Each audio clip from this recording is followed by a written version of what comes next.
Bismillahirrahmanirrahim. Assalamualaikum warahmatullahi wabarakatuh.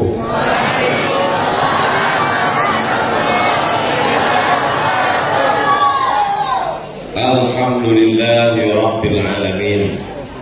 Allahumma salli ala sayyidina Muhammad wa ala ali sayyidina Muhammad. Yang sama-sama kita hormati Ketua Pengurus beserta seluruh jamaah Masjid Al-Ansor, Ketua Yayasan Tabung Wakaf Umat, Pimpinan Pondok Pesantren Nurul Azhar, Bapak-bapak, ibu-ibu, hadirin hadirat yang besar tadi paular, yang kecil tadi disebut nama. Insyaallah kita semua dimuliakan Allah Subhanahu wa taala. Amin ya rabbal alamin. Masjid ini diambil dari 3 huruf: Sin, Jim, Dal. Sajadah, sujud. Walaupun sholat itu ada tegak yang paling lama, ruku, duduk, tasyahud, salam, tapi yang diambil bukan tegak. Yang diambil masjid ini adalah masjid sujud. Kenapa sujud yang diambil? Karena perbuatan manusia yang paling mulia adalah sujud, menempelkan tempat yang paling tinggi kening ke lantai yang paling rendah diinjak-injak kaki. Walaupun pejabat yang datang ke Masjid Al-Ansor ini, walaupun orang kaya, walaupun bangsawan, maka kalau sudah sampai ke masjid ini ditempelkannya keningnya ke lantai. Tak ada tawar-menawar. Tak ada orang kaya datang ke Masjid Al-Ansor, Allahu Akbar, tempel ke dinding. Tidak sah sholatnya, karena mesti menempel ke lantai 7 anggota tubuh: 2 ujung kaki, 2 lutut, 2 tapak tangan, 1 kening. Kecuali yang sakit duduk di atas kursi, maka darurat. Adapun yang sehat walafiat, maka kita menempelkan kening ke lantai sebagai bentuk kepatuhan kepada Allah Subhanahu wa taala. Kalau sudah masuk ke dalam Masjid Al-Ansor, tak lagi nampak mana yang pejabat, mana yang diplomat, mana yang raja jelata, mana yang miskin papa. Semuanya sama di hadapan Allah Subhanahu wa taala. Maka ketika sampai ke masjid, kita langkahkan kaki kanan masuk ke pintu. Allahumma, lupa pula doa masuk ke sini. Allahumma, ya Allah, iftah, bukakan, li, untukku, abwaba rahmatik, pintu rahmat kasih sayang. Kenapa kita masuk masjid ini minta pintu rahmat? Karena selama di masjid malaikat mendoakan, Allah maghfir lahu, ampunkan dia, warhamhu, rahmati dia. Dan kita duduk antara 2 sujud pun minta itu, Rabbil firli warham. 8. Permintaan yang paling banyak dalam sholat bukan waktu iftitah. Permintaan paling banyak bukan waktu sujud, tapi waktu duduk antara 2 sujud. Rabbil firli warhamni wajburni warfa'ni warzuqni wahdini wa'afini wa'afan. Banyak orang yang tak ingat apa yang diucapkannya waktu antara 2 sujud, karena dia pun cepat betul. Rabbil firli warhamni wajburni warfa'ni warzuqni wahdini wa'afini wa'afan. Begitulah orang masuk ke dalam masjid ini. Masjid tidak ada bawa-bawa suku. Belum pernah saya masuk ke masjid, belum ada lagi sepanjang perjalanan ada tulisan Masjid Minangkabau, suku lain dilarang masuk. Ada. Cara sholat pun khusus, Allah nan gadang banang. Kalau sudah masuk ke masjid, mau Batak, mau Melayu, mau Sunda, mau Jawa, mau Bugis, mau Banjar, semuanya mengatakan Allahu Begitulah seragamnya kita. Sholat di Papua dengan sholat di Maroko sama. Di Papua subuh 2 rakaat, di Maroko subuh 2 rakaat. Subuh, zuhur, asar, maghrib, isya sama semuanya. Masjid tempat orang bersujud, tanah yang paling mulia adalah tanah masjid. Itu tanah rumah-rumah keliling ini. Ini kalau kita meninggal dunia, surat tanah berganti menjadi milik orang lain. Bapak yang dulu membeli tanah panjang, tanah peta, bapak yang mencari arsitek, yang mencari tukang gambar, mencari tukang rumah. Tapi begitu kita mati, surat tanah namanya berubah, dialih nama BPN, Badan Pertanahan Nasional. Nama yang ada di STNK BPKB surat mobil berganti nama orang lain, bawa ke kantor Samsat, difotokopi KTP dengan akte kelahiran kakak, ganti nama orang lain. Jangankan surat tanah sama surat mobil, motor, surat nikah pun berganti. Nama bapak di surat nikah itu hanya bertahan 4 bulan 10 hari. Sesudah itu ibu pun mengganti dengan nama Bronis, Brondong Manis. Hari ini bapak boleh tersenyum, tapi malam nanti berpikir juga betul juga. Mana tanah yang paling hebat? Nih tanah Masjid Al-Ansar. Sampai hari kiamat takkan berganti, namanya tetap tanah Masjid Al-Ansar. Tolong pengurus-pengurus masjid cek lagi surat tanah masjidnya. Yang belum balik nama, segera balik nama. Caranya cari yang berwakaf dulu, ajak ke kantor KUA, akta ikrar wakaf. Saya wakafkan tanah ini untuk Masjid Al-Ansar tunai, aku terima, kata pengurus. Keluar secari kertas, namanya akta ikrar wakaf, yang dikeluarkan kantor KUA, kantor urusan agama. Dari kantor KUA dibawa surat tadi ke BPN, Badan Pertanahan Nasional, berubahlah nama surat tanah. Karena banyak sekarang kejadian, dulu atuknya yang mewakafkan tanah masjid, rupanya cucunya menjual masjid, dijual tanah. Datang pengurus komplain, itu wakaf atukmu dulu. Mana buktinya? Ada hitam di atas putih, tak ada yang bisa memberikan surat. Kata mereka, itu ada masjid di atasnya milik kaum muslimin, ambillah masjidnya, tanahnya punya saya.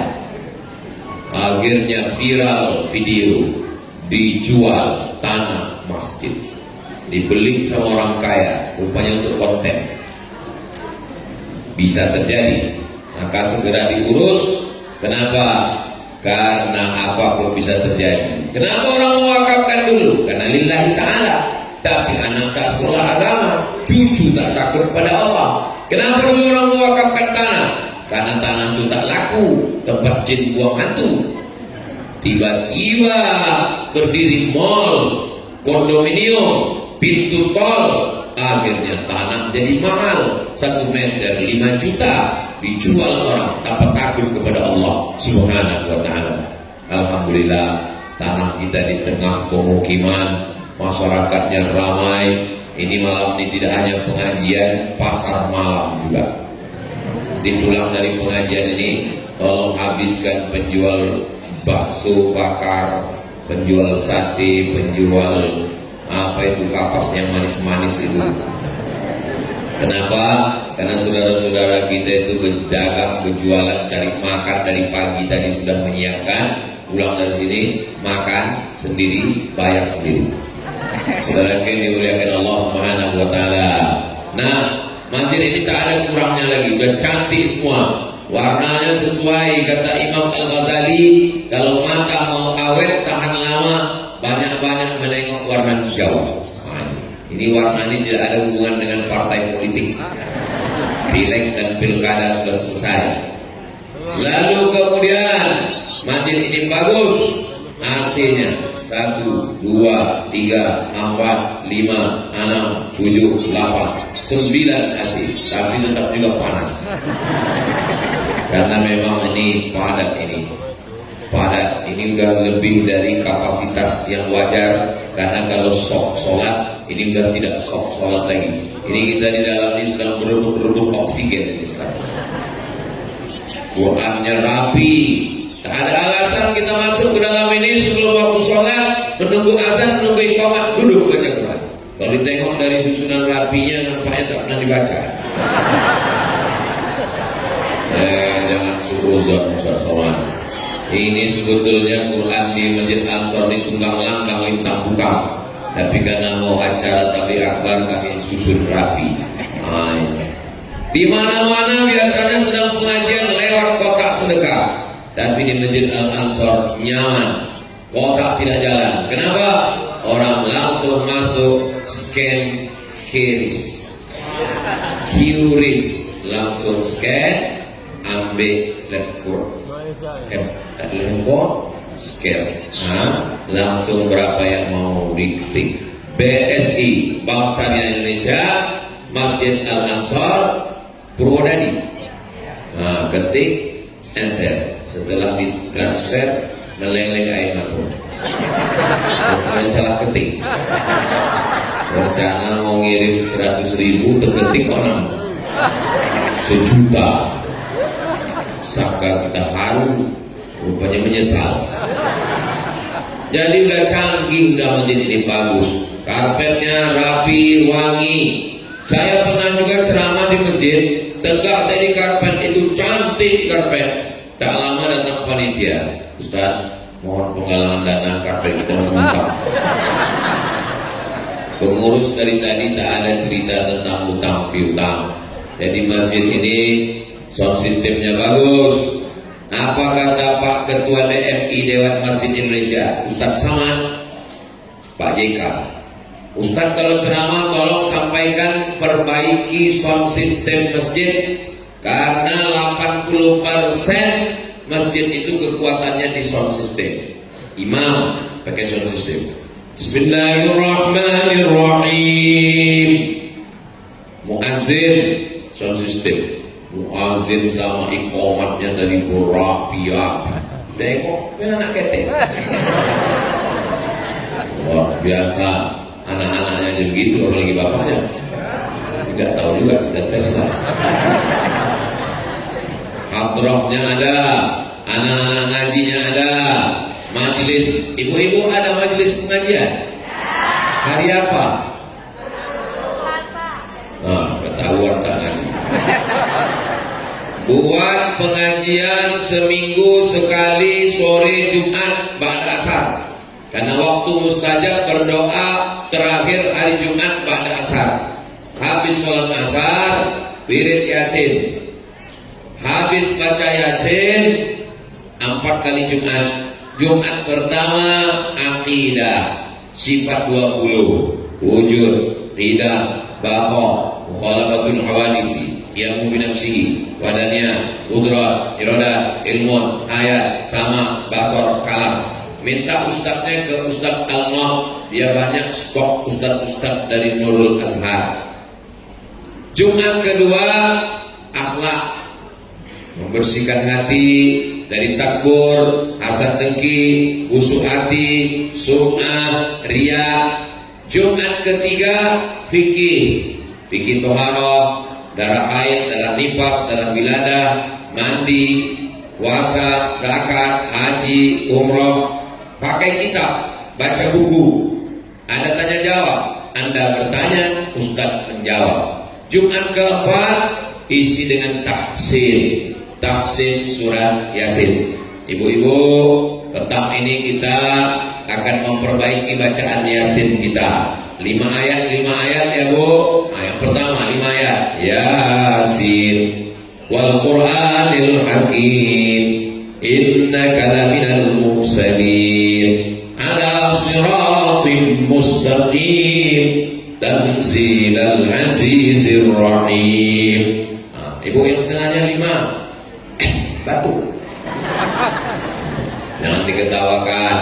dia sudah mau datang ke masjid itu sudah alhamdulillah. Hari ini orang sibuk dengan medsos, sibuk semua, dari anak-anak, bapak-bapak, ibu-ibu, sibuk semua main medsos, Instagram, Telegram, kilogram, miligram, Facebook, Twitter, TikTok. Dari mana datangnya cinta? Dari FB turun ke WA. Dari mana datang kecewa? Pas jumpa bukanya beda. Rupanya filter 3 lapis. Dari ketawanya banyak yang pengalaman pribadi. Nah, maka begitu kita jumpa, bersilaturahim, kenal mengenal, jangan gara-gara seragam tidak datang pengajian. Saya buat pengajian sore Jumat Az-Zahra itu tidak wajib seragam. Kenapa Ustaz tak wajibkan seragam? Banyak ibu-ibu tak datang karena tak sanggup beli seragam. Saya bilang yang udah ada seragam bagus, tapi yang tak ada seragam datang aja. Kenapa kalian tak mau datang? Kami tak sanggup iuran Pak Ustaz. Tak usah pakai iuran. Jangan duit kasih. Yang tak ada kue kotak dengan air tetap ada. 4 tahun sudah berjalan, tetap berjalan.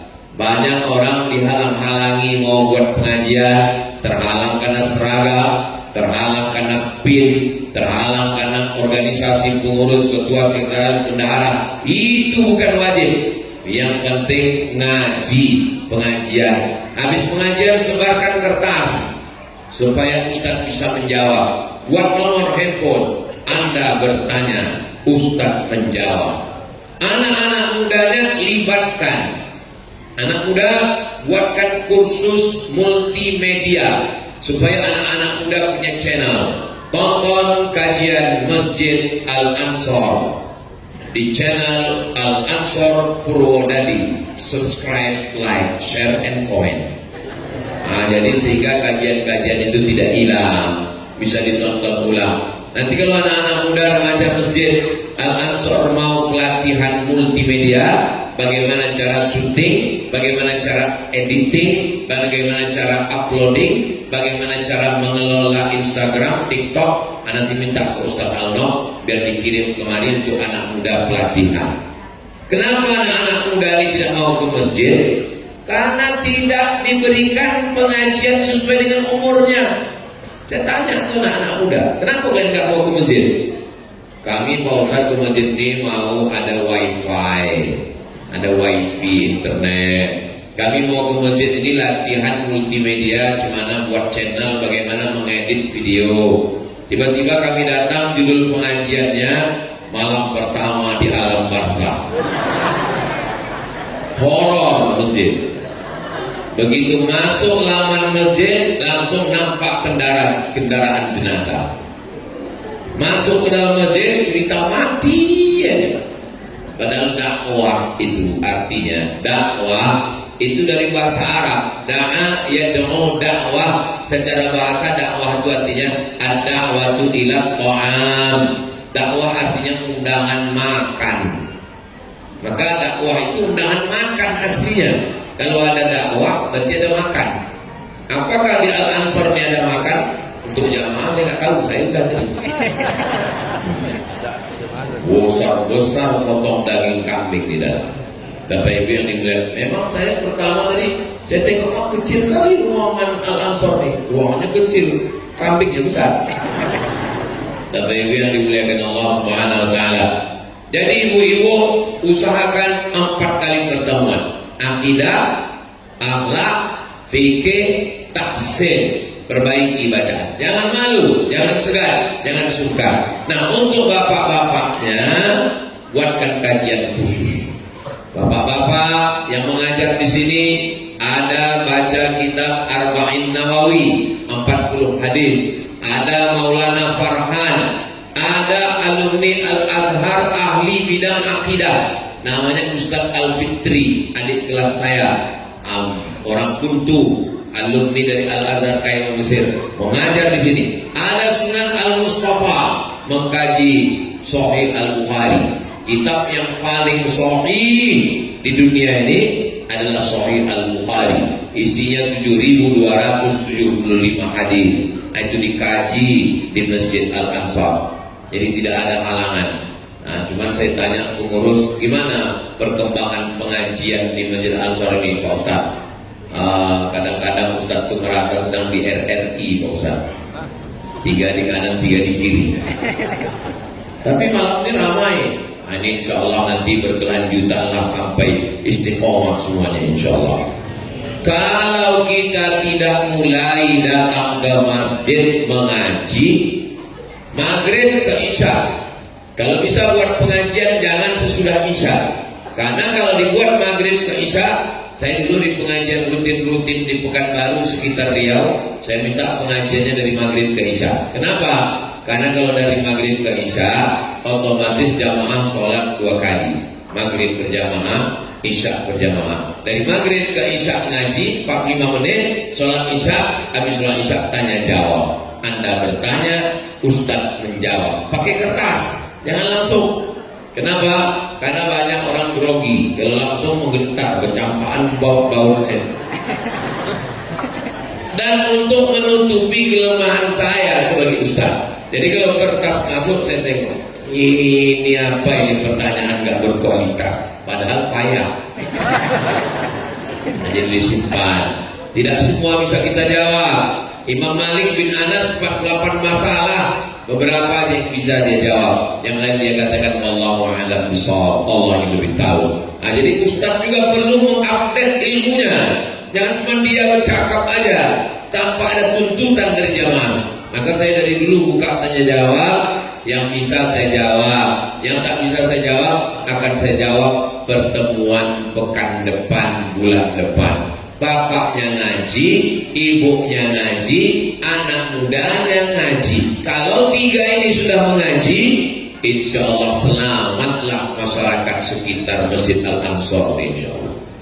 Ini masjid ini lingkungan Al-Ansar ini saya yakin aman ini. Dari mana Ustaz tahu aman? Karena jendelanya nggak pakai jeruji besi. Ini menunjukkan aman. Masya Allah. Ini kami menengok Bapak di luar sana macam menengok akuarium. Mereka di luar menengok. Kata mereka, aku pun menengok Ustaz macam ikan arwana katanya. Tapi yang dimuliakan Allah Subhanahu wa taala. Maka masjid itu bukan cuma sekedar tempat sholat. Habis sholat pulang, selesai sholat ada silaturahim. Assalamualaikum warahmatullah. Assalamualaikum warahmatullah. Saya Pak Haji. Tentunya nggak boleh salaman selesai sholat Pak Ustaz. Kalau sebelum sholat tadi tak ada salaman, selesai sholat baru salaman, namanya sunnah. Tapi kalau tadi udah jumpa di luar, masuk ke dalam sholat, habis sholat salaman lagi, namanya mubah. Yang ngomong itu ahli hadis, mazhabnya Syafi'i, namanya Imam Nawawi, mengumpulkan 40 hadis Arba'in Nawawi yang dikaji di Masjid Al-Ansar. Tadi di luar udah salaman, di toilet jumpa salaman, habis sholat salaman lagi, mubah, boleh. Tadi di luar belum ada jumpa, habis sholat baru salaman, sunnah, boleh. Sunnah. Nah, yang tak boleh itu sedang sembahyang salaman. Siapa ada? Batal sholat. Karena dia haram ke ajnabiyah, gerakan di luar sholat. Dulu sahabat Nabi itu jumpanya di masjid. Jumpa di masjid, tengok kanan, oh masih ada. Tengok kiri, oh masih ada. Kalau tak ada, datang ke rumah, ketuk. Assalamualaikum, apa kabar? Oh sakit. Ada salam, ada kalam, ada mendoakan. Zaman dulu gitu. Kalau orang tidak ke masjid berarti sakit. Orang sekarang terbalik. Kalau tak ke masjid berarti rezeki udah lancar. Dulu waktu susah 7 kali ke masjid. Subuh, zuhur, asar, maghrib, isya, tahajud, witir, duha.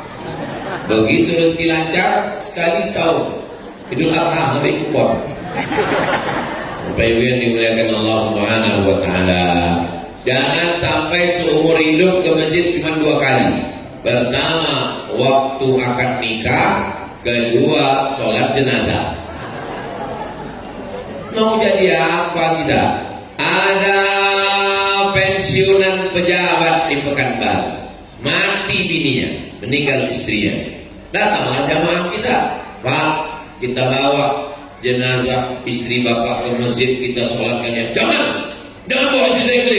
Marah dia. Saya tanya, kenapa dia marah? Kami pun tak tahu Pak Ustaz. Jangan bawa istri saya ke masjid. Rupanya dia tak pernah ke masjid. Malu.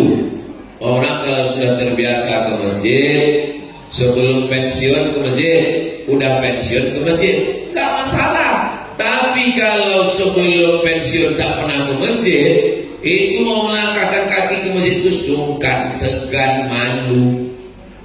Mau masuk ke masjid itu tengok-tengok, seakan-akan biji mata orang nengok dia semua. Tapi kalau udah terbiasa ke masjid, cuek aja biasanya. Tapi kalau tak terbiasa ke masjid, begitu selesai tak aktif lagi mau ke masjid, sungkan, akhirnya malu ke masjid, duduk di rumah. Pagi nonton TV, siang nonton TV, malam nonton TV, nonton tinju Mike Tyson. Kalau Mike Tyson, umat darah tinggi, mati. Mau jadi apa kita? Ramai di tengah kesunyian, sunyi di tengah keramaian. Kota Pekanbaru yang ramai, penduduknya 1,2 juta orang, tinggal di komplek ramai, tapi sunyi di rumah sendirian, hanya menonton sinetron, film hantu lalu. Pas mau tidur datang hantu itu. Saudara yang dimuliakan Allah Subhanahu wa taala, maka tidak ada yang paling nyaman, indah kecuali datang ke masjid. Pas ada pengajian, duduk. Saya tak tahan Pak Ustaz pengaji ini, mengantuk saya Pak Ustaz. Dia tidur. Saya belum pernah lagi dalam sejarah pengajian marah dengan jamaah tidur, belum pernah. Tontonlah semua video saya. Belum pernah saya mempermalukan jamaah. Kenapa saya tidur? Kenapa? Karena saya jumpa orang kaya, rumahnya besar, mobilnya banyak, duitnya banyak, nggak bisa tidur berhari-hari. Pergi ke rumah sakit Jalan Ahmad Yani, jumpa Pak Dokter Darisman, dikasih obat tidur satu papan, barulah bisa tidur. Nama penyakitnya insomnia. Jam 2 malam berkedip-kedip biji mata tak mau tidur. Makanya kalau ada jamaah tidur waktu saya sedang pengajian, itu berarti hatinya sudah tenang. Berarti pengajian itu sudah masuk ke lubuk hatinya yang paling dalam. Apa yang mau kita cari hidup ini? Yang mau kita cari hidup ini kan tenang kan? Orang kaya beli mobil mahal supaya apa? Supaya tenang. Buat rumah megah 2 lantai 4 lantai, yang mau dicari itu apa? Tenang. Menikah itu tujuannya apa? Sakinah. Sakinah itu apa? Tenang. Tak juga tenang, pergi ke diskotik, pergi ke night club, pergi dugem kerja duduk sambil gemetar, nyanyikan lagu dangdut tak tenang, nyanyi lagu rock tak tenang, nyanyi lagu jazz tak tenang, nyanyi heavy metal tak tenang, nyanyi R&B tak juga tenang. Akhirnya makan pil anjing gila, apa-apa, sabu-sabu, narkoba. Itulah fitnah akhir zaman. Padahal ketenangan itu hanya didapatkan di masjid. Datang ke masjid, duduk, baca Quran, baca Yasin, berzikir, istighfar 100. Astaghfirullahaladzim, astaghfirullahaladzim, astaghfirullahaladzim, astaghfirullahaladzim. Apa gunanya tasbih yang banyak di rumah itu? Pergi umroh beli tasbih 100, habis dikasih ke tamu, ke tetangga, ke kawan, tinggal 1 digantungkan di mobil. Mobil bertasbih, orangnya masuk neraka. Cabut, ambil, pakai bertasbih, istighfar 100, sholawat 100, astaghfirullahaladzim, sholawat, Allahumma sholli ala Sayyidina Muhammad wa ala ali Sayyidina Muhammad. Yang ketiga, afdalul dzikri fa'la, yang paling afdal adalah la ilaha illallah. Kalau diperturunkan mata menengok handphone, ada radiasi ke biji mata, maka payah tidur. 10, jam 11, jam 12, jam 1, jam 2 gak tidur. Pertama menengok handphone, lama-lama handphone itu menengok dia. Jam 2 baru tidur. Kalau udah jam 2 tidur, 3, 4, 5 3 jam, tak akan kuat, pasti terlambat subuh. Kalau udah terlambat subuh, berentetlah ke masalah yang lain. Subuh terlambat, kerja terlambat, macet, tak mandi pula, hanya pakai parfum, lupa gosok gigi. Orang senyum, awak senyum, rupanya senyum orang sudah lain. Merepet kemana-mana, menjadi masalah. Tapi kalau tidur cepat, ini balik dari sini jam 10, pengajian setengah 9, setengah 10 selesai, pulang ke rumah jam 10 tidur. Saya nggak bisa tidur cepat Pak Ustaz, matikan handphone. Tidur cepat, nggak bisa juga tidur Pak Ustaz, matikan TV, matikan laptop, matikan komputer semua. Nggak bisa tidur, matikan lampu. Laki saya bercakap, matikan dia. Suruh dia mau tidur. Tak juga bisa tidur, makan antimo. Belah 2 makan, supaya cepat tidur. Siang jangan banyak tidur. Kenapa? Biar cepat tidur malam. Kalau makan setengah antimo, jangan makan 2 papan. Idul Adha baru bangun. Tidur ini wajib kata dokter 8 jam. Kalau tidak tidur 8 jam kena penyakit 6L, lemah, letih, lesu, letoy, loyo, lunglai. Maka ada kebutuhan badan. Tidur sudah cukup, bangun subuh, mandi bersih. Terapi mandi subuh. Saya tak pernah meninggalkan subuh tak mandi. Tak bisa saya suruh subuh tak mandi, bergetah badan saya macam ikan lele kena oli rasanya. Jadi kalau bangun pagi saya mesti mandi. Walaupun saya ceramah ke Papua, ke Sulawesi, kemana-mana, bangun pagi mandi, tidak pakai air hangat, air dingin, segar. Setelah mandi itu baru sholat. Sholat yang pertama sholat sunnah wudu. Usolli sunnatal wudu raka'atain lillahi ta'ala. Habis itu sholat sunat taubat, banyak dosa kita. Usolli sunnatat taubat. Habis itu sunat hajat. Habis itu sholat sunat tahajud. Habis tahajud di ujung barulah minta hajat kepada Allah. Usolli sunnatal hajat. Apa hajatnya? Sebut dalam hati. Nanti disebutkan terdengar kawan pula, gak enak. Habis itu baru kemudian ditutup dengan sholat witir. Menunggu azan subuh, zikir, istighfar, sholawat, la ilaha illallah. Tak lama terdengar suara tarhim. Assalatu wassalamu alaik. Langsung datang ke masjid. Sampai di masjid, tahiyat al-masjid, duduk, baca yasin, baca Quran. Terdengar azan, sambut azan. Allahu Akbar, Allahu Akbar, Allahu Akbar. Jangan cerita ketika azan. Kata Imam As-Suyuti, orang yang cerita ketika azan dikhawatirkan matinya su'ul khatimah.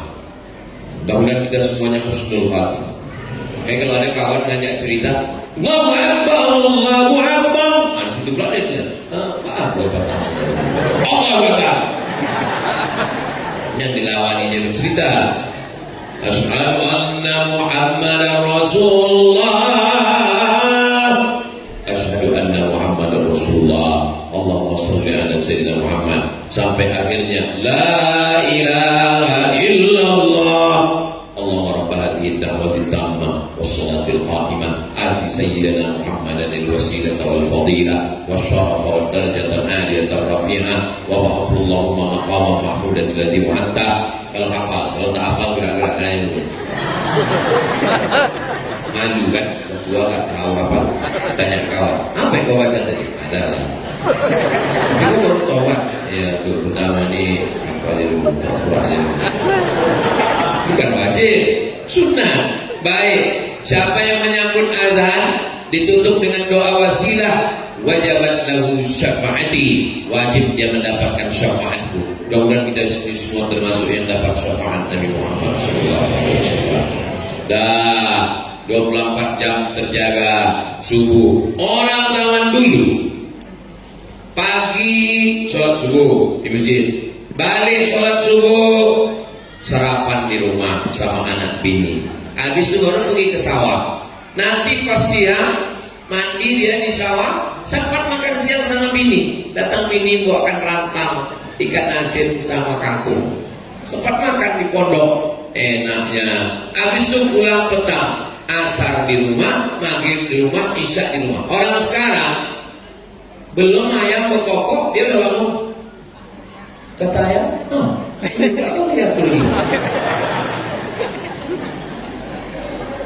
Bangun cepat, takut macet, tinggal di kota metropolitan Jakarta, Surabaya, Medan, Pekanbaru, berangkat macet, jam. Sholat subuh tinggal, sholat zuhur meeting, rapat, evaluasi, kejar target. Sholat asar tinggal, sholat maghrib macet, sholat isya. Sholat aja dia tinggal, Tuhan aja dia sia-siakan, apalagi kamu. Ini manusia modern zaman sekarang.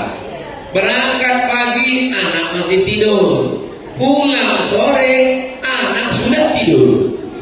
Tak pernah jumpa. Orang zaman dulu, pagi sebentar di sawah, jaga toko, pulang. Malam habis isya, pulang dari surau, mati lampu. Anak 10. Kenapa tak ada TV, tak ada hiburan? Orang sekarang nonton TV, tengok laptop, tengok Instagram, tengok ini, tak sempat. Sibuk, kan tak bisa dikirim melalui Bluetooth.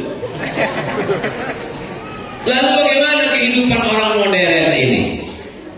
Kaya pun tidak juga, senang pun tidak juga, sholat ketinggalan, akhirnya umur 40-50 dibawa ke rumah sakit, gembung terus. Kenapa? Kena penyakit mah akut gara-gara selalu tidak makan karena terlalu sibuk mencari makan.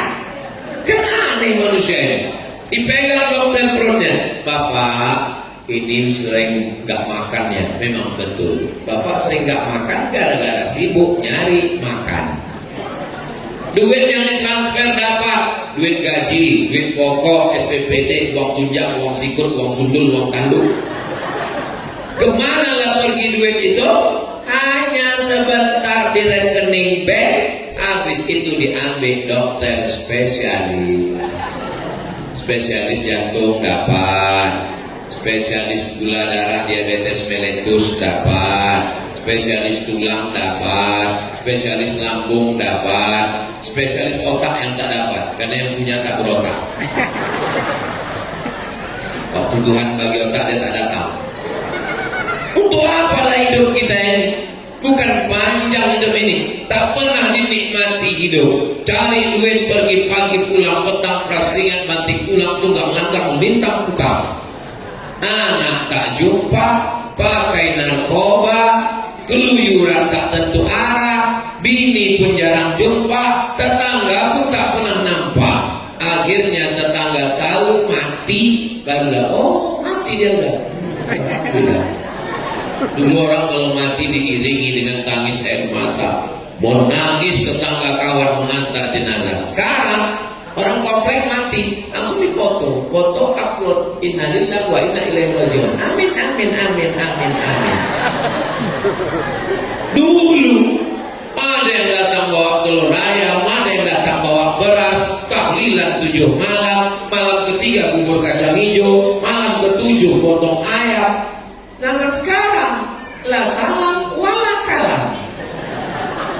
Mau jadi apa manusia modern ini? Padahal indahnya persaudaraan itu adalah ketika kita bersama di masjid. Saya merasakan sudah keliling berputar kemana-mana. Indahnya hidup itu adalah ketika kita sedang duduk bersama di masjid, bersama dengan orang baik-baik, bersama dengan lingkungan kawan. Alhamdulillah di Masjid Al-Aqsa itu masih terjaga dan terpelihara. Kenapa dari tadi kami tengok Ustaz Somad nih megang mikrofon nih pakai tangan kanan, baru dapat cincin baru. Dikasih sama Bapak Angkatan Udara tadi, carinya saya ke dalam. Mana Ustaz Somad? Hubungan kepada Allah di masjid sudah, tapi kepada tetangga, kepada jiran, kepada kawan, macam mana mengeratkannya? Tahadu, saling berbagi hadiah. Tahabu, kalau kamu saling berbagi hadiah, kamu akan berkasih sayang. Kalau kita dikasih hadiah, pakai. Saya dikasih hadiah baju, ini dikasih orang, mereknya Casio, kasih orang. Saya pakai. Kan nampak kebesaran kan? Habis saya pakai, saya tanya istri saya, "Cuman nampak kau?" Katanya macam anggota dewan, aku tengok. Gak apa-apa aku pakai. Kenapa kalau tak saya pakai ini?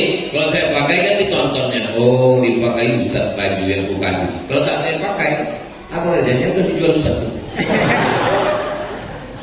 Orang suka kalau yang kita kasih itu dipakai. Wa amma bi ni'mati rabbika fahaddits. Ke tetangga, aku tak kaya Pak Ustaz, tak bisa ngasih baju, tak bisa ngasih cincin. La tahtiranna minal ma'rufi syai'a. Jangan sepelekan perbuatan baik. Sekecil apa? Antul antal qa'afaka biwajhin talqin. Jumpa dengan orang wajah cerah. Tak bisa ngasih duit, tak bisa ngasih gulai, tak bisa ngasih makan, tak bisa ngasih cincin, tak bisa ngasih baju. Jumpa dengan wajah cerah. Kalau bahasa kampung awak, keep your smile. Kalau saya tengok dari senyum jamaah Al-Ansor ini, orangnya tak ada luka. Dari mana Ustaz tahu? Orang kalau ada banyak beban, gak bisa senyumnya lepas macam ini. Dia tertahan. Jadi kan lepas, itu makasih. Mudah-mudahan yang ada utang segera dilunaskan Allah.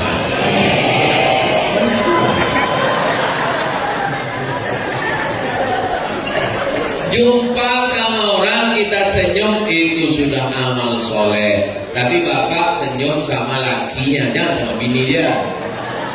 Ini sama bininya, sama lakinya. Bertetangga, berkawan. La yu'minu ahadukum, kamu tidak beriman. Sampai kapan? Hatta yuhibba li akhi, sampai kau datang bersaudara kepada saudaramu. Sayang ma yuhibbu nafsi, sama macam sayang pada diri sendiri. Idza tabakhta fa'akthir ma'aha. Kalau masak gulai, banyakkan kuahnya kata Nabi. Kalau masak gulai, banyakkan kuahnya kata Nabi. Kata sahabat, untuk apa banyak ya Rasulullah? Bagi tetangga. Jadi kalau masyarakat sekitar Masjid Al-Ansor ini sudah terbiasa membagi daging, ayam, ikan, lanjutkan. Yang gara-gara ini kuah. Kenapa ibu kasih kuah terus? Atau sama kuah aja. Aku juga yang kena. Nah, wa tawasaw bil haq wa tawasaw bis shawab. Saling tegur menegur. Kau anak Pak Haji kan? Iya. Yang dekat Masjid Al-Ansor dia. Ini kau kenapa datang jalan-jalan sana? Itu siapa? Tak boleh dua-dua bonceng-boncengan ini, tak marah. Ini abang saya. Oh, abangmu ya. Yang mana? Yang kuliah di Jogja. Masya Allah. Kenapa dia putih kau hitam? Dia lahir siang, saya malam. Banyak orang sekarang tak peduli sama anak tetangga. Mau dibawa orang, mau dibonceng orang, mau bukan yang penting bukan anakku. Oh, gak bisa begitu. Jangan urus anak saya, urus saja anak kamu. Ini privasi saya. Itu bukan ajaran Islam. Ajaran Islam itu amar ma'ruf nahi mungkar bertetangga. Tetangga kita itu berapa rumah? 40 rumah ke kanan, 40 rumah ke kiri, 40 rumah ke muka, 40 rumah ke belakang. Itulah tetangga kawan kita. Kalau mati kita, takkan mungkin saudara kandung kita yang jauh itu yang datang. Nah, mereka inilah, kalau ditunggu saudara kita yang jauh datang, nunggu tiket pesawatnya lagi, berulat jenazah kita, baru dia sampai. Maka bertetangga jangan sombong, jangan angkuh. Ini banyak orang bertetangga sombong. Kalau pergi pertemuan, acara, kenduri, arisan, tangan masuk kantor. Kalau tak orang ulurkan tak mau duluan. Mendongak ke atasnya tengok, dalam besek. Apalah salahnya jumpa mengulurkan tangan? Rugi rupanya kita mengulurkan tangan. Apa salahnya? Assalamualaikum. Apa kabar Pak? Apa kabar Bang? Apa kabar Cik? Apa kabar Makcik? Apa kabar Tulang? Apa kabar Encik? Tuan-tuan saudara sekalian. Begitu. Mamin muslimah ini, dua orang muslim jumpa. Yaltaqiyani bertatap muka, wa yatasafahani berjabat tangan. illa ghufira lahuma, diampunkan Allah dosa mereka berdua. Meninggal emak kawan saya di jalan Simpang 3 sebelum Uwir masuk ke kiri, jalan apa namanya? Air dingin. Nah, jadi saya datang, lamaknya meninggal, tegaklah kami, turun pejabat datang, kami pun berdiri lah. Lama nih udah, waktu saya baru pulang dari Mesir, disalami pejabat inilah semua yang ada di situ. Pas giliran saya, lewat dia. Saya terkejut.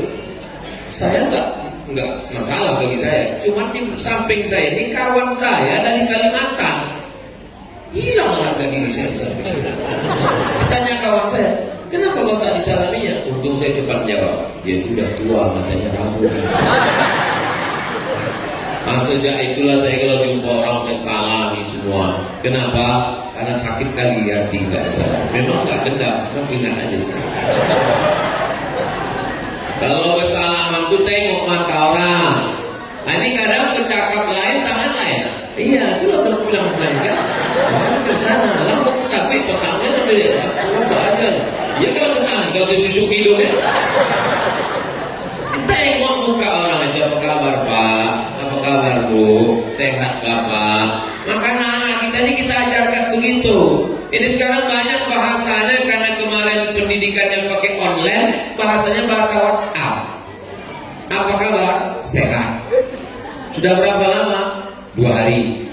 Kita kalau ngomong itu kan ada ujungnya. Sehat Pak, sehat Bu, sehat Bang, sehat Dek. Sekarang tak ada intonasi, macam ngomong sama Google. Tak ada intonasi, tak ada senyum, tak ada tegur sapa. La salam wala kalam. Mengucapkan salam pun jangan lama-lama salam ASS WNWB. Gimana kita mau bisa punya perasaan? Manusia ini membedakan dia dengan robot itu karena ada tutur kata, ada budi bahasa, ada perasaan. Kalau tidak nanti kita jadi alat listrik, jadi produk Jepang semua kita. Apa beda kita dengan Robocop Transformer? Kita ini masih manusia. Ini yang di hadapan saya ini kan manusia semua kan? Manusia. Ada di sini yang diciptakan dari besi. Mana ada?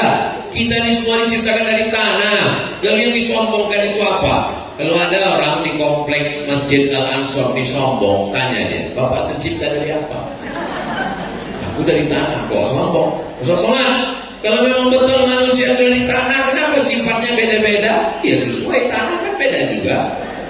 Kawan saya itu Pak Ustaz, iuran ditimpakan ke saya, semua kesulitan ditimpakan ke saya, semua masalah ditimpakan ke saya. Dia dari tanah, cuman dari tanah longsor.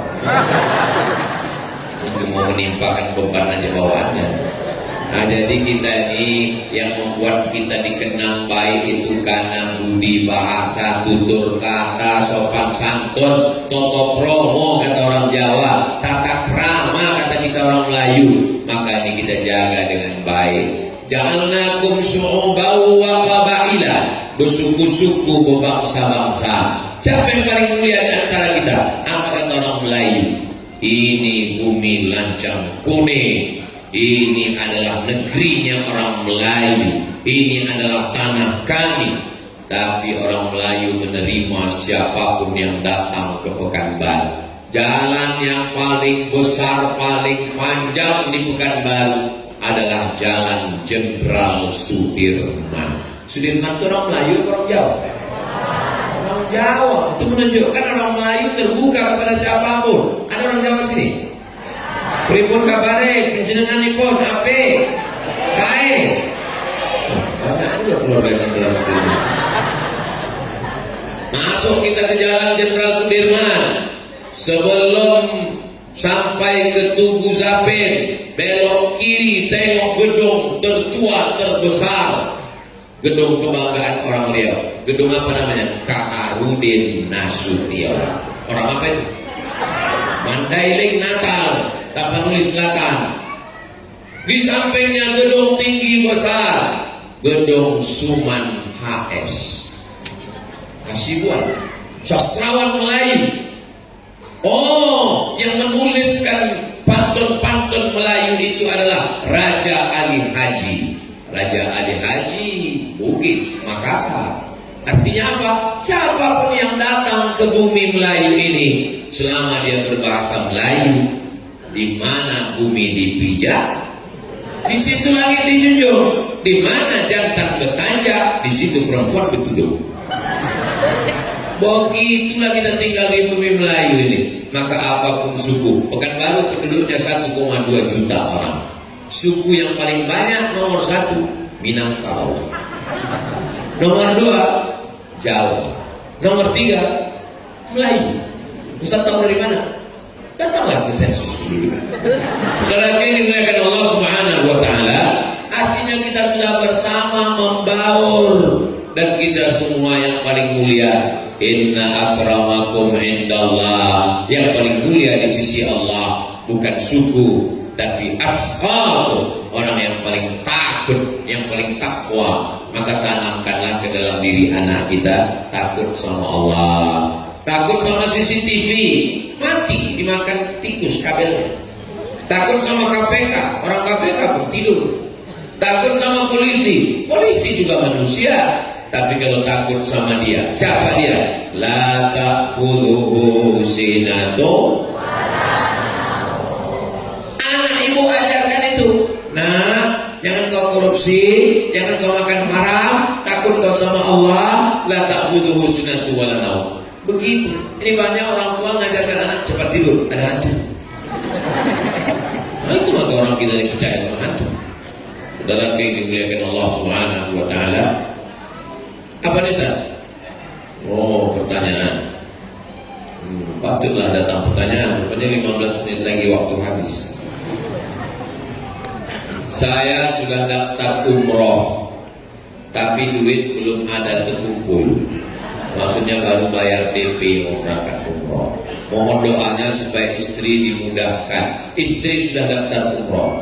Mudah-mudahan doanya supaya istri dimudahkan untuk umroh. Nanti di akhir majelis kita sama berdoa supaya semua hajat-hajat kita dimudahkan Allah.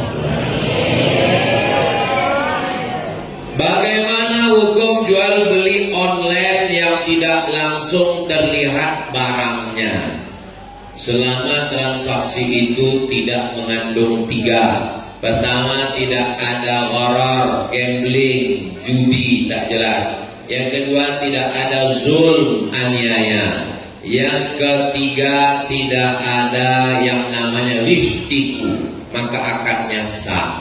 Jadi misalnya saya mau membeli peci, saya mau beli peci merah online, saya cari peci merah online. Nah, saya tengok ada perwakilannya di Pekanbaru. Kalau nanti tiba-tiba yang datang ini tak sesuai, yang mau dipesan merah hati, yang datang merah tai ayam. Harus sesuai. Kemana kita komplain? Nomornya ada apa tidak? Perwakilan di Pekanbaru ada apa tidak? Karena kebanyakan masalah judi online tak sesuai dengan judi online pula. Jual beli online tak sesuai dengan ekspektasi, tak sesuai dengan yang dibayangkan. Maka hukum asalnya akadnya sah. Di mana akadnya? Kan ada syarat jual beli di situ. Aku beli barang ini dengan harga 50.000 tunai, aku jual. Akad itu ada namanya ijab qabul, tapi ada namanya baik bil mu'athah. Ijab qabul itu. Nah, saya beli duku di pinggir jalan, mau pergi ke Rokan Hulu, nampak saya langsat, berhenti, saya bayar. Berapa kok, Mak? 50.000. Saya kasih duit 15.000. Waktu saya ambil, apa kata dia? Jual yo. Saya bilang boleh. Nah, maka saat jual beli itu akad. Nah, ketika online, gimana mau bilang jual belinya? Itulah dia waktu kita mengklik itu. Waktu mengklik, apakah Anda suka barang ini? Yes. Apakah ukurannya cocok nomor 9? Yes. Apakah warnanya sesuai dengan keinginan Anda? Yes. Nanti kalau tidak sesuai, komplain ke nomor ini. Yes. Perwakilan kami di Pekanbaru ada di Jalan Purwodadi dekat Masjid Al-Ansor. Iya, pindah ya. Maunya menipu dia. Yes. Saat kita mengokekan semua itu, itulah. Tapi kalau yang menjual penipu, ada unsur tipu, ada unsur horor tidak jelas gambling, ada unsur zulm aniaya, jangan. Maka cerdas bermedsos. Apalagi kalau sampai akad nikahnya medsos. Pas datang yang dipesan hitam manis, yang datang hitam metalik. Bagaimana menyikapi teman yang beda mazhab? Saya jangankan beda mazhab, beda agama datang ke rumah saya. Banyak tamu beda agama datang ke rumah. Datang orang beda agama, pas kami acara baca doa. Bapak, mohon maaf Pak Ustaz, saya Katolik katanya. Bapak duduk di sini. Duduk di sini, kata Habib kalau mau ikut sholat, nggak apa-apa juga. Kan tinggal login aja. Masalah sunat nanti kita atur. Bapak duduk di sini, kami sholat dulu. Nanti habis sholat baru kita duduk bersama. Beda agama aja bisa, masa beda mazhab? Beda mazhab, mazhab apa? Mazhab Maliki. Mazhab Maliki kalau bersentuh laki-laki perempuan tak nafsu tak batal. Kalau mazhab Syafi'i batal. Berkawanlah saya sama orang mazhab Maliki. Terus kemudian saya mau pergi bersentuh ke betul saya orang salaman, saya udah tahan gini. Kadang orang salaman saya jauh, jadi dekat-dekat kayak pula ada batal. Lalu saya duduk lagi. Dia tidak duduk lagi, dia tidak saya salahkan. Karena Maliki juga masih Ahlus Sunnah wal. 4 imam mazhab itu Ahlus Sunnah semua. Imam Hanafi, Imam Maliki, Imam Syafi'i, Imam Hambali. Ahlus Sunnah wal Jamaah. Apa masalahnya? Yang jadi masalah beda mazhab, dibid'ah-bid'ahkannya kita. Jadi masalahnya bukan pada mazhabnya, bedanya itu adalah dia membid'ahkan kita. Saya 2 tahun tinggal di mazhab Maliki. Di mana? Waktu di Maroko. Maroko itu mazhabnya Maliki. Bagaimana mazhab Maliki itu Pak Ustaz? Kalau sholat tangannya lepas ke bawah. Allahu Akbar. Tapi saya sholat di belakang tetap begini. Tidak pakai bismillah. Allahu Akbar. Alhamdulillahirabbil alamin. Subuhnya kunutnya setelah ayat walam yakul lahu kufuwan ahad. Kalau dia baca kunutnya tak bunyi. Kemudian Allahu Akbar. Tak masalah, saya tetap sholat. Saya kuliah di Al-Azhar, dosen saya mazhabnya Hanafi. Dia ngajar Hanafi, saya mazhab Syafi'i. Tak pernah ada masalah. Lalu kenapa bermasalah dengan Wahabi? 3 yang tak pernah ketemu titik. Pertama, dia membid'ahkan saya karena saya buat maulid. Abdul Somad kau buat maulid, kau pelaku bid'ah dolalah, kau neraka jahanam. Saya ceramah maulid 10 kali, berarti saya udah 10 kali masuk neraka. Jadi bukan masalah mazhabnya. Mazhab Maliki bisa bertangga, mazhab Hanafi bisa, tapi memang yang satu ini tak bisa. 3 simpangan. Karena dia melihat saya sebagai pelaku bid'ah. 2, saya berdoa bertawassul. Ya Allah, aku bertawassul kepadamu berkat Syekh Abdul Qadir Al-Jilani, berkat Syekh Bahauddin Naqsyabandi, berkat Nabi Muhammad. Bagi mereka bertawassul itu syirik. Orang yang bertawassul berarti musyrik. 3, saya kalau baca ayat mutasyabihat saya takwil. Muka Allah, tangan Allah, kaki Allah, betis Allah, itu saya takwil. Bagi mereka mentakwil itu kafir. 3 simpang ini kita yang tak bisa bersama. Pertama, mereka membid'ahkan saya.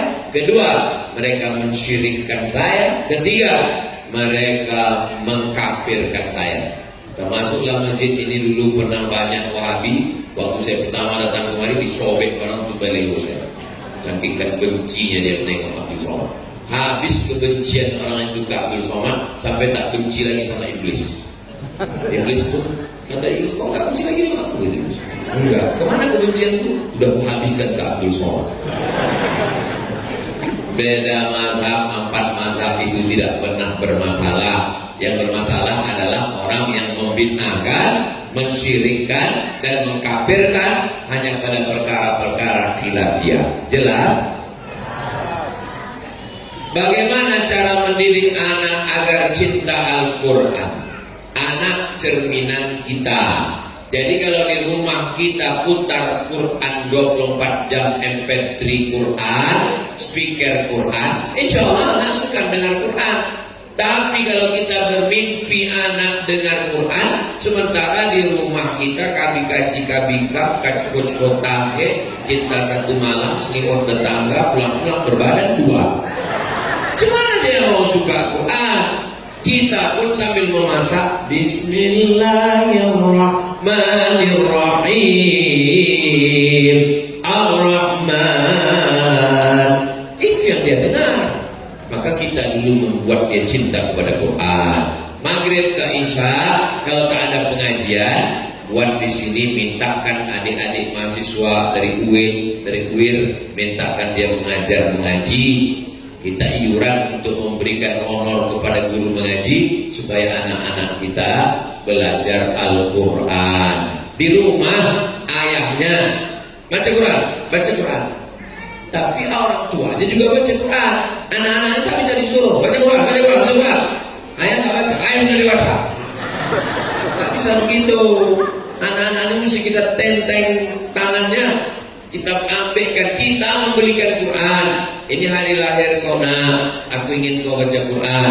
Belikan Quran besar, ada Qurannya, ada tajwid berwarna, ada makna kosakata, ada tafsirnya, ada asbabun nuzulnya. Kasih ke dia, bukakan. Untuk istri kasihkan. Sini anak baca.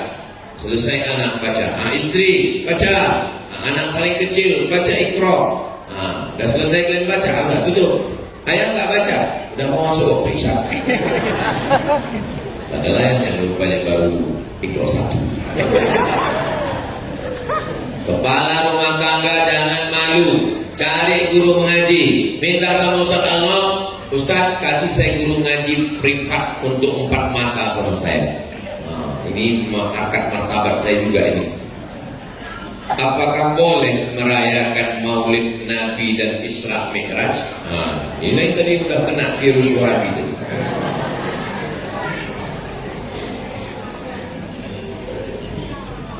Maulid Nabi masih fokus atau tidak? Masih konsen? Tanggal 10 Zulhijjah kita puasa atau tak puasa? 10 Zulhijjah, 10 Muharram puasa atau tak puasa? Puasa. Kenapa kita puasa 10 Muharram?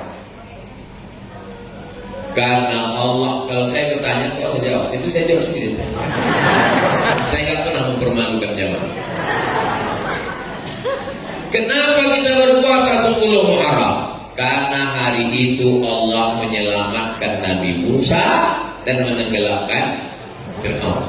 Peristiwanya kan sudah terjadi ribuan tahun yang lalu kan. Nanti kalau Muharram 10 Muharram 2025 kita puasa atau tidak? Puasa. Padahal peristiwanya kan sudah terjadi kan. Nah sekarang saya tanya, kalau selamatnya Nabi Musa kita bersyukur, adakah nikmat yang lebih besar daripada selamatnya Nabi Musa? Ada. Apa itu? Lahirnya Nabi Muhammad sallallahu alaihi wasallam. Jelas kasar pengambilan Maulid? Jelas? Jangan bilang jelas karena takut bunyi saya mau. Kalau tadi waktu Ustaz bilang cerita itu jelas? Tidak. Kenapa kau mengaku? Takut Ustaz bilang. Itu bukan asal-asalan dari otak saya. Itu dari kitab Al-Hawi lil Fatawi. Al-Hafiz artinya hafal 300.000 hadis. Al-Hafiz Jalaluddin Abdurrahman As-Suyuti dalam kitab Al-Hawi lil Fatawi mengutip pendapat Al-Hafiz Ibnu Hajar Al-Asqalani. Apa kata Ibnu Hajar?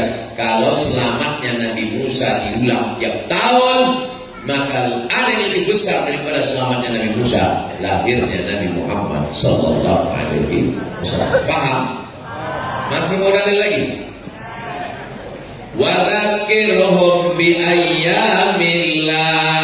Ingatkan umat ini tentang nikmat-nikmat Allah. Ingatkan nikmat sehat, ingatkan nikmat duit, ingatkan nikmat mata, ingatkan nikmat telinga. Tapi ada nikmat yang terbesar di antara semua nikmat. Nikmat apa? Lahirnya Nabi Muhammad sallallahu alaihi wasallam. Itulah maka dibuat maulid. 3. Ketika sahabat Nabi sekaligus pakcik Nabi namanya Abbas bermimpi, riwayatnya ada dalam Sahih Bukhari. Abbas bermimpi berjumpa dengan saudara kandungnya namanya Abu Lahab. Ditanyanya dalam mimpi itu, "Hai Abu Lahab, kau di mana sekarang?" Kata Abu Lahab, "Ya masuk neraka lah. Tabat siada Abi Lahabil." Khuffifa alayya fi kulli itsnain li'taqi Suwaibah. Tapi azabku diringankan setiap hari Senin karena aku membebaskan Suwaibah. Waktu Nabi lahir, yang membawa berita itu namanya Suwaibah. Siapa namanya? Suwaibah. Datang Suwaibah. "Wahai Tuan Abu Lahab, ya, keponakanmu sudah lahir. Siapa namanya? Laki-laki apa perempuan?" "Laki-laki."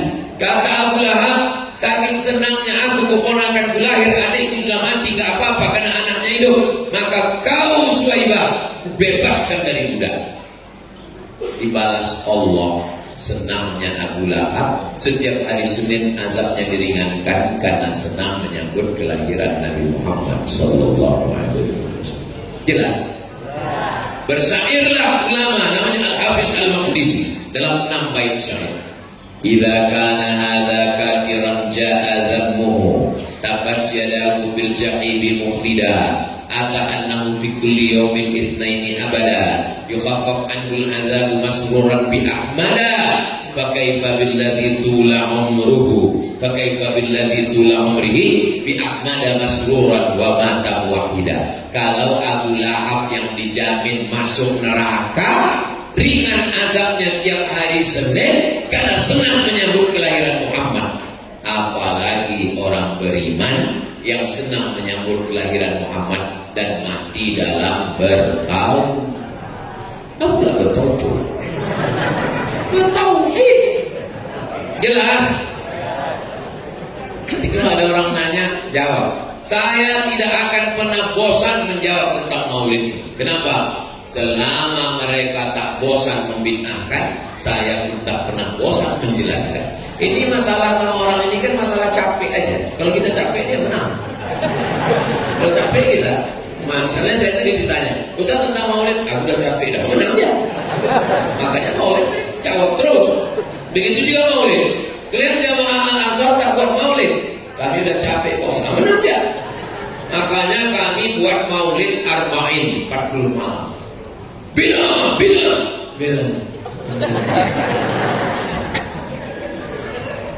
Palembang maulid arba'in 40 malam. Aceh maulidnya 90 malam. Aceh maulidnya 3 bulan. 1 hari 3 kali. Pagi, siang, malam, cuma makan obat. Makanya di Aceh tak mempan dia tapi Bila orang Aceh tak begadang maulid tengah malam, ya, minum kopi Aceh, lapar makan mie Aceh. Mana telawan dia? Kita asal pandai kali konek encret lagi kok.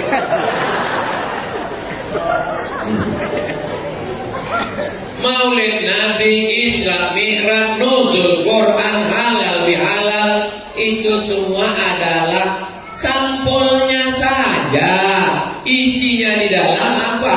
Isinya silaturahim, baca Quran, kata sambutan, ceramah, makan, doa. Ada yang salah? Sampulnya aja. Sama macam orang, ini ada ikan, aku gak makan ikan. Aku gak makan ikan, gatal-gatal. Pergi ibu ke dapur, ibu blender kan ikan pakai tepung. Harus gue pepek. Kasihkan dia, habis 3 mangkuk. Sampai kayaknya, itu kan tadi mau makan bukan ikan. Oh ikannya. Pas bulan Maulid, awal bulan Maulid, dia buat juga apa? Kajian sirah. Maulid juga lah itu bohong. Kan namanya aja beda. Nampaknya emosi. Apa yang harus dilakukan jika kita merasa sulit istiqomah?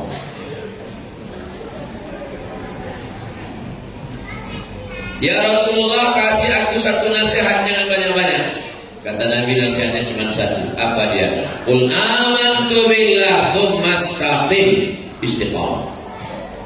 Beramal iblis bisa. Iblis itu amalnya 7.000 tahun. 1.000 tahun naik langit 1, 1.000 tahun naik langit 2, 1.000 tahun naik 7.000 tahun sejajar sama malaikat Jibril. Jadi kalau mengandalkan amal, iblis bisa. Ilmu, iblis bisa. Iblis sudah masuk surga, kita STD, status tak jelas. Iblis yang tak bisa satu. Apa dia tak bisa? Istiqomah. Nah, bagaimana supaya kita ini istiqomah? Yang pertama, kita mesti taubat. Kalau tak taubat tak bisa istiqomah. Setelah taubat, sholat sunat taubat, mandi taubat, istighfar taubat. Setelah taubat, berjamaah ke masjid, wirid yasin, pengajian. Jangan sendirian, karena orang sendirian ini mudah digoda setan. Mathalul mu'minin kamathalil asjar. Orang beriman itu macam pokok kayu. Kalau pokok kayu sendiri datang angin patah, tapi kalau pokok kayu ramai, dia dipukul angin, dia saling bersandar. Ya suddu ba'duhu ba'dha, saling menguatkan. Pertama, taubat. Yang kedua, berjamaah. Yang ketiga, insya Allah pasti istiqomah. Yang keempat, husnul khotimah. 4 ini sepaket ini. Yang pertama, taubat, hijrah. Setelah hijrah, berjamaah. Setelah berjamaah, istiqomah. Buahnya adalah husnul khotimah. Kenapa kita susah istiqomah? Karena sendirian. Makanya ada pengajian datang. Saya kalau sendirian, apa ya saya istiqomah? Tapi saya dibawa oleh Ustaz Alno. Ustaz Alno yang mengatur semua jadwal 20 jam bersama Ustaz Abdul Somad. Dibawanya saya dari mulai pagi tadi SMK 2. Habis itu pergi ke mana pokoknya tak ingat sendiri. Nah ini pulang, ini malam ini pulang. Besok subuhnya di PTPN. Habis PTPN kemudian endorse pesantren Nurul Azhar tuh. Itu gedung yang mau di-endorse di Simpang Bingung. Nah, nanti Bapak Ibu habis jembatan Leton sampai Simpang Bingung, jangan bingung-bingung lagi, langsung ke situ. Belok kiri sebelum TPU Covid. Nah, itu asrama yang akan selesai, bisa menerima santri bulan Juli nanti insya Allah. Amin. 4 lantai itu naik ke 3 lantai naik ke atas. Kalau Nurul Azhar 1 sudah siap. Pokoknya semua orang yang datang ke Nurul Azhar 1 itu menengok temboknya, menengok gedungnya, menengok asramanya, terkagum-kagum macam menengok kucing Anggora. Semua ustaz-ustaz hebat-hebat datang bawa semua ke sana menengok. Anak-anak gratis 1 tahun 25 orang, 25 orang, 25 orang, 25 orang, 25 orang, 25 orang, 25 orang.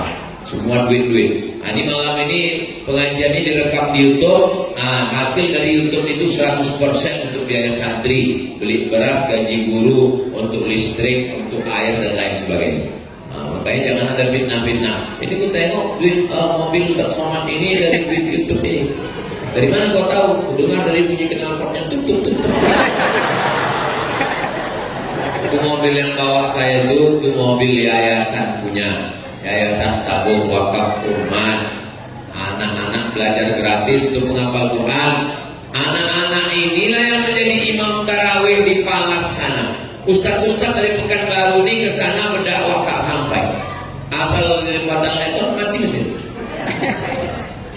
Tanah dulu disuruh jual. Ustaz Somad jual aja tanah ini, beli tanah di kota buat pondok. Saya bilang enggak.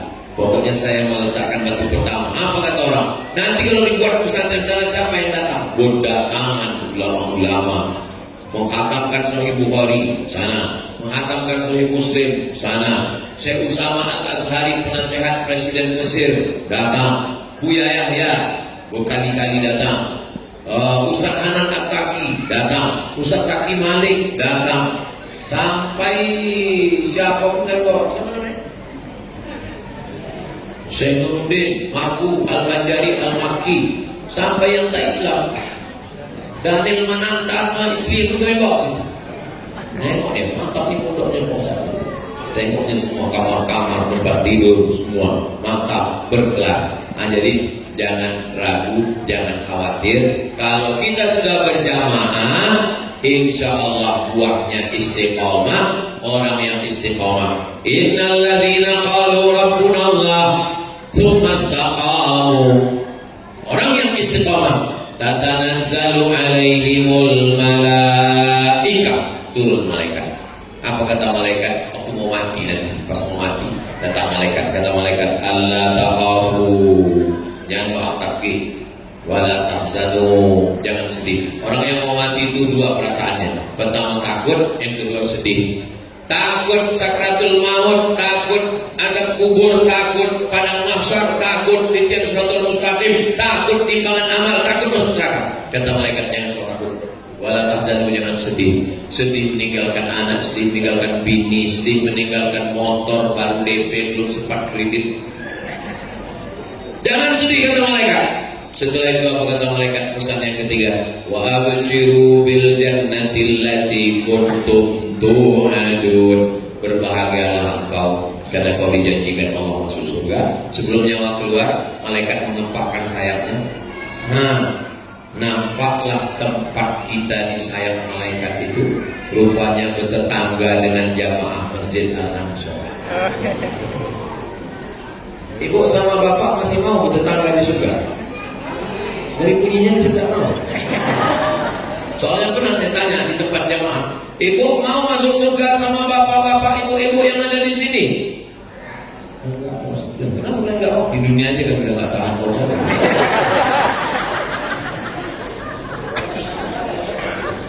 Dikempakkan malaikat sayapnya, disitulah nampak tempat kita di surga. Oh, di saat kita tersenyum menengok tempat kita, disitulah nyawa kita keluar, mati dalam keadaan husnul.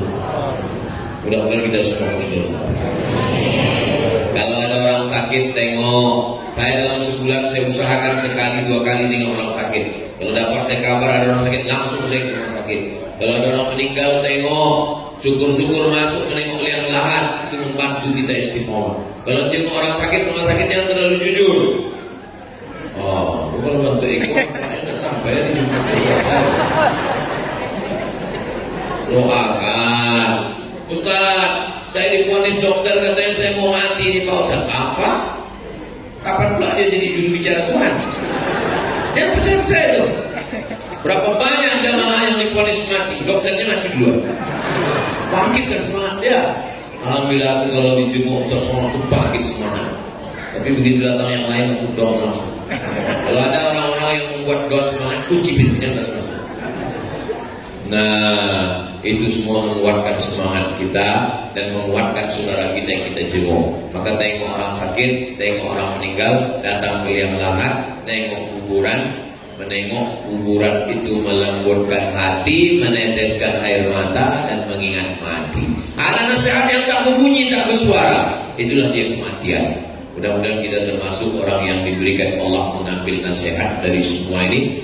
Alam takambang menjadi, tidak mesti baca kitab, bisa baca kitab bagus, tapi jalan di kuburan untuk menengok. Alhamdulillah saya tinggal di jalan Kamboja di Panjang.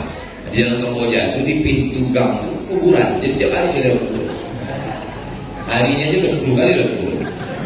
Lewat kuburan, masuk kuburan, lewat kuburan. Jadi sesuai dengan ayat Al-Hakumut Takasur hatta zurtumul. Apa semua baik. Itulah yang dapat saya sampaikan di akhir majelis. Ini sudah keluar kode etik ini ceramah di Al-Ansor. Tadi dimulai setengah 9, sekarang sudah jam 10 kurang 15. Jadi nanti kalau ditanya orang, Ustaz di mana-mana ceramah 1 jam, kenapa di Al-Ansar itu lewat 15 menit? Itu kawan lama, jadi boleh. Mudah-mudahan Allah menyampaikan segala hajat-hajat kita. Yang sakit-sakit diangkat penyakitnya. Yang sudah meninggal dunia dilapangkan kuburnya. Yang ujian diluluskan dengan nilai terbaik. Yang belum ada jodoh didekatkan jodohnya, jumpa dengan orang baik-baik. Ala hadhihi niyyah al-Fatihah. A'udzubillahi minasyaitonir rajim. Bismillahirrahmanirrahim. Alhamdulillahirabbil alamin. Arrahmanirrahim. Maliki yaumiddin. Iyyaka na'budu wa iyyaka nasta'in. Ihdinas siratal mustaqim. Siratal ladzina an'amta 'alaihim ghairil maghdubi 'alaihim waladdallin. Amin. Allahumma shalli ala sayyidina Muhammad wa ala ali sayyidina Muhammad. Assalamualaikum ya Rasulullah. La tada'lana dzamban illa ghafarta. Pulang kami dari majelis ilmu ini bersih dari dosa-dosa. Wala dainan illa qadaita. Tolong kami lepas dari hutang piutang riba. Wala aiban illa satarta. Tutupi aib cacat diri kami ya Allah. Wala musafiran illa wasalta. Yang musafir sampaikan ke tujuan dengan selamat. Wala maridan illa syafaita. Ada yang sakit angkat penyakitnya, sehatkan ya Allah. Wala mayyitan illa rahimta. Yang sudah meninggal dunia lapangkan kuburnya. Wala mumtahinan illa najahta. Yang ujian luluskan dengan nilai terbaik. Wala aziban illa zawajta. Yang belum menikah jumpakan dengan jodoh yang baik-baik. Wala raghiban illa anjabta. Yang belum punya keturunan berikan anak-anak menghafal Quran, mujahid fi sabilillah. Wala hajatan min hawaijid dunya wal akhirati laka ridha wala nafiha shalah. Segala hajat dunia hajat akhirat baik bagi kami dan engkau ridha illa qadaitaha wa yassarta. Mudahkan dan tunaikanlah. Rabbana fil lana dzunubana wa liwalidayna warhamhuma kama rabbayana shaghira. Rabbana hab lana minas shalihin. Allahumma ij'al hadzal balada baladan amina. Jadikanlah Riau baldatun thayyibatun wa rabbun ghafur. Allahumma dafa'an al-bala wal waba wal fahsya wal riba wal zina wal munkar. Selamatkan Riau Indonesia dari malapetaka, bencana, riba, zina, LGBT, perbuatan keji dan munkar. Rabbana atina fid dunya hasanah wa fil akhirati hasanah wa qina adzabannar. Wa sallallahu ala sayyidina